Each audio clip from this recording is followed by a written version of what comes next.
Hello বন্ধুরা, আমি আবার এসে গেছি আমার ফুড লাভার চ্যানেলে। আপনাদের জন্য নিয়ে এসেছি একটা নতুন রেসিপি, খুব প্রিয় বাঙালির রেসিপি, সেটা হলো আলু পোস্ত। আমি এই রেসিপিটা খুব সহজে আর খুব ইজি স্টেপস দিয়ে করেছি।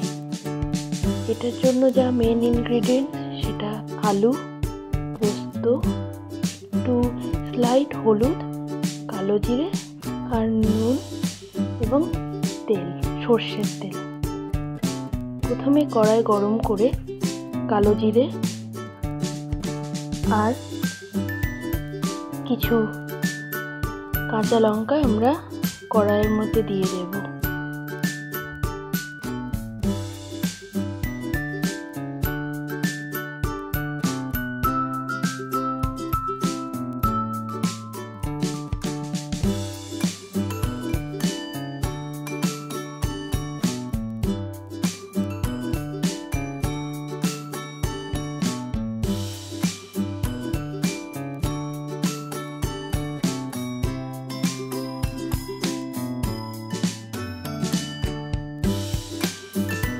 এবার আমরা আলুগুলোকে ছেড়ে দেবো। আলুগুলো আমি ডুমডুম করে কেটেছি, একটু বড় ডুমডুম সাইজ থাকলে খেতে সেটা ভালো লাগে। বন্ধুরা, আমি এটা বলতে চাই যে আমি যে রেসিপিটা বানিয়েছি খুব সাধারণ ঘরোয়া পদ্ধতিতে, আর এটাতে আমি খুব একটা জল দিইনি, একটু ড্রাই টাইপের করার চেষ্টা করেছি। আমি একটু হলুদ মিশিয়েছি, আপনারা যদি না চান সেটা স্কিপ করতে পারেন।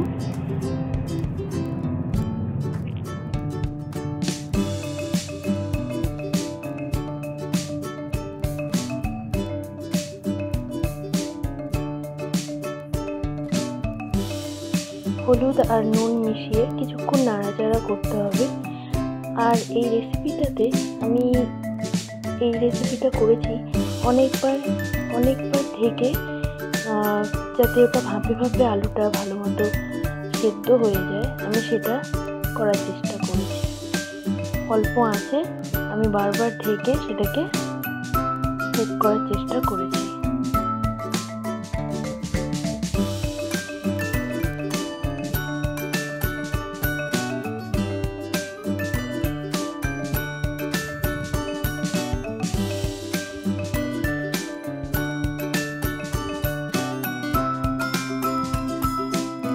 ঢেকে রেখে কিছুক্ষণ পর পর নেড়ে দিতে হবে, না হলে ওটা নিচে ধীরে ধীরে লাগতে শুরু করবে।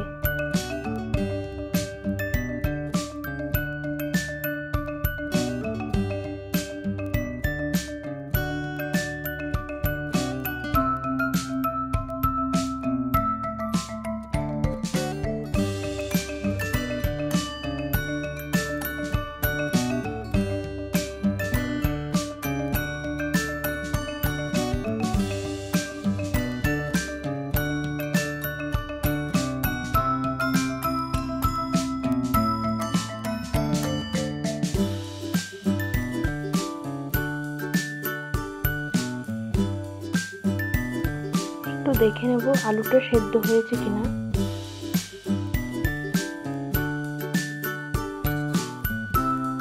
এরপর যে পোস্তটা বেটে রেখেছি সেই পোস্তটা আমি দিয়ে দেব।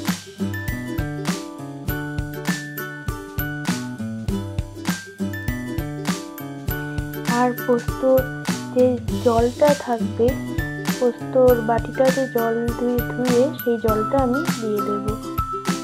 আমি এখানে জল খুব একটা বেশি ইউজ করিনি। আপনারা যদি বেশি গ্রেভি বা বেশি ঝোল ঝোল রাখতে চান তাহলে অবশ্যই আপনারা এইভাবে করে খেতে পারবেন।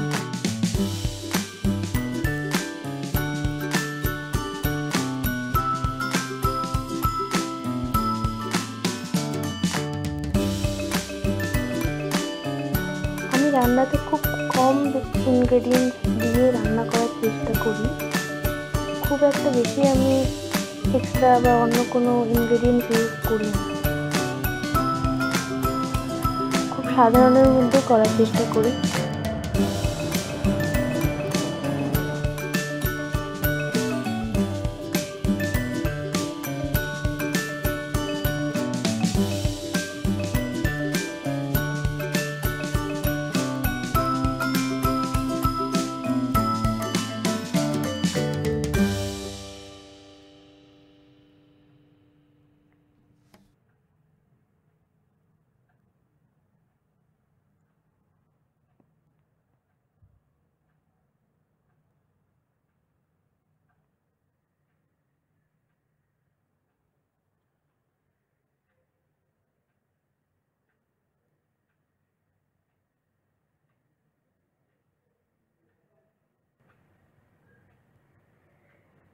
আমি লাস্টে নামানোর আগে একটু গোলমরিচের গুঁড়ো ছিটিয়ে দেব, দিয়ে আর একটু কাঁচা সর্ষের তেল।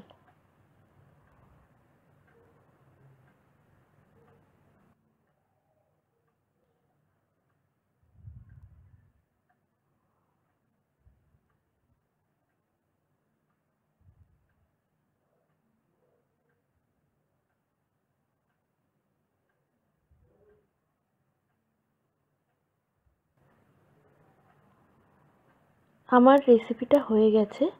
আমার এই আলু পোস্ত আপনাদের কেমন লাগলো অবশ্যই জানাবেন এবং শেয়ার করবেন। আমার চ্যানেলকে সাবস্ক্রাইব করবেন, লাইক করবেন এবং শেয়ার করবেন। Thank you for watching. আমি আবার নেক্সট ভিডিও আপনাদেরকে শেয়ার করব পরে। Thank you, by.